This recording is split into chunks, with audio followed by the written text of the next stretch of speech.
नमस्कार मित्रों।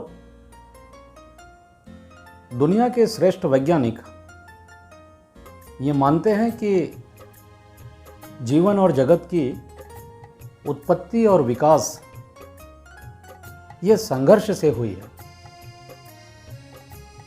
यथार्थवादी दर्शन में इसे द्वंद्वात्मक भौतिकवाद यानी डायलेक्टिकल मटेरियलिज्म का नाम दिया गया है।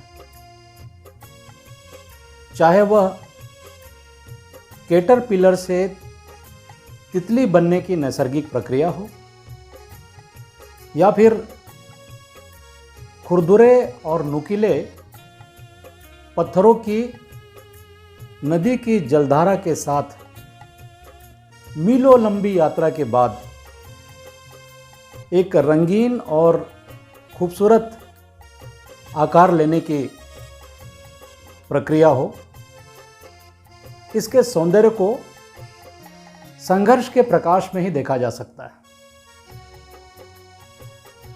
दुनिया के इतिहास में उपलब्धियों की जितनी भी कथाएं हैं, दरअसल वे मनुष्य की संघर्ष गाथा का ही वर्णन करती है।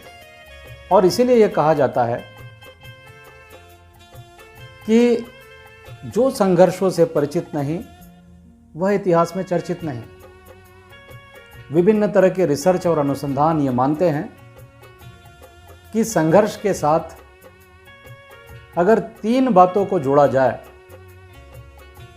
तो उसके परिणाम प्रभावकारी हो सकते हैं। इसे हम CTS फार्मूला के नाम से जानते हैं। C का मतलब clearly defined goals and objectives. हमारे लक्ष्य और उद्देश्य सुस्पष्ट होने चाहिए। दूसरी महत्वपूर्ण बात, थॉटफुल स्ट्रेटेजी। एक सुचिंतित या सुविचारित कार्य योजना या रणनीति उन लक्ष्यों को और उद्देश्यों को प्राप्त करने के लिए हमें बनाने की आवश्यकता है। और तीसरी महत्वपूर्ण बात, स्टे पॉजिटिव। यह तीसरा आयाम अत्यंत महत्वपूर्ण है, क्योंकि उस संघर्ष की प्रक्रिया में कई बार हमें निराशा का भी सामना करना पड़ता है। लेकिन अध्ययन ये कहते हैं कि संघर्ष के परिणामों को हम हारने या जीतने की बाइनरी में न देखें, बल्कि हारने और सीखने के क्रम में हम उनके परिणामों को देखें। सुविख्यात अमेरिकी तैराक माइकल फेल्प्स का मुझे एक कथन याद आता है, जिसमें वो कहते हैं कि things will not go always perfect, it's all about how you learn from your mistakes.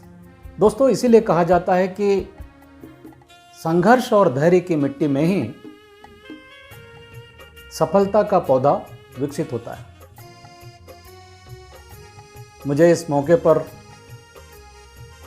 Harivansh Rai Bachchan की कविता का एक अंश याद आता है, जिसमें वे संघर्ष के महत्व को रेखांकित करते हुए कहते हैं कि संघर्ष काल में जन्मे हम, ऐसा ही था भाग्य हमारा। संघर्षों में पले बढ़े हम, अब तक मिल न सका छुटकारा। और हमारी संतानों के आगे भी संघर्ष खड़ा है, नहीं भागता संघर्षों से, इसीलिए इंसान बड़ा है। आप सभी को आपके संघर्षों में सफलता हासिल हो। इन्हीं शुभकामनाओं के साथ में आपकी सकुशलता की कामना करते हुए बहुत बहुत धन्यवाद देता हूँ।